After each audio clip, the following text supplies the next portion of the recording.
"You're going to have sex with us," said the three giant women already living on the farm he bought. Ethan Cole bought the farm because no one else wanted it, and when land sells cheap in the mountains, there is always a reason no one writes down.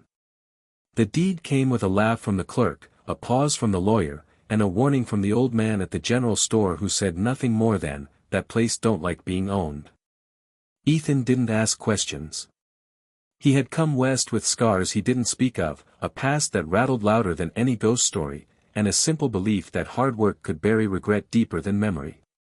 The farm sat alone between two ridges, its fields wild, its barn leaning like a tired giant, and its silence so thick it felt like something was watching him unload his truck as dusk fell.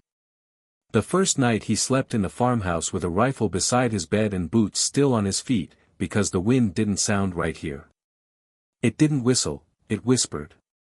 Just before midnight, footsteps crossed the porch. Heavy. Deliberate. Not hiding. Ethan stepped outside, lantern raised, heart steady, and that was when he saw them, three women standing in the yard like statues carved from stone and muscle, each taller than him, broad-backed, hands rough, faces hardened by sun, labor, and years without mercy. They didn't smile. They didn't threaten. They simply stood there, claiming the land by their presence alone. The tallest stepped forward, her voice calm, low, and unashamed as she spoke the words that would echo in Ethan's mind for weeks. Not lust. Not invitation. A declaration. A rule.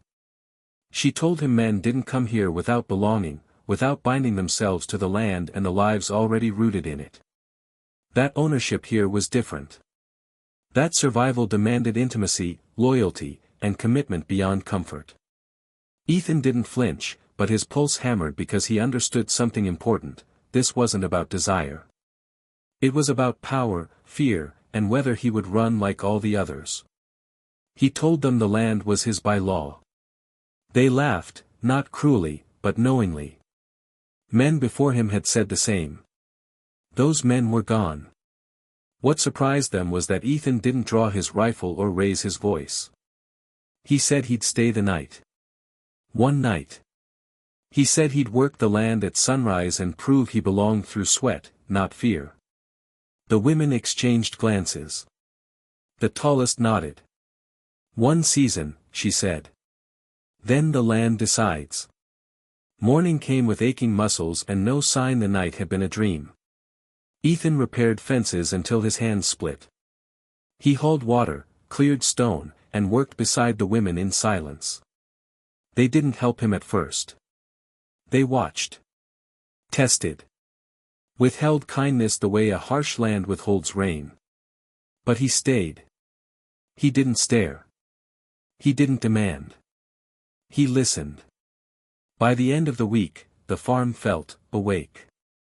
And for the first time in years, Ethan slept without running from his past. Time reshapes people when they stop fighting it.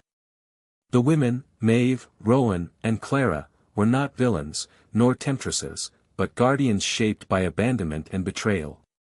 They had inherited the farm through loss, defended it from men who tried to take without giving, and learned that strength was the only language outsiders respected. The rule Ethan heard that first night was never meant to humiliate, it was meant to scare away the weak, the cruel, the selfish. And Ethan stayed. Seasons passed. Trust grew slowly, like roots cracking stone. Meals were shared. Laughter returned in small, cautious doses. Ethan learned the land's rhythms and the women learned his, how he worked until exhaustion, how he never touched what wasn't offered, how he stood between them and danger without being asked. When town men rode up the mountain claiming the farm was cursed and should be seized, Ethan stood at the gate alone, while the three women stood behind him, not as threats, but as equals. The men left. That night, the truth was finally spoken plainly. The bond demanded here was never about bodies, it was about standing together when the world came to take. About choosing responsibility over ownership. About intimacy built through trust, not force. Ethan realized the words that shocked him that first night were a shield, not a hunger, a test that only those willing to stay would ever pass. The farm flourished. The land gave back what it once withheld.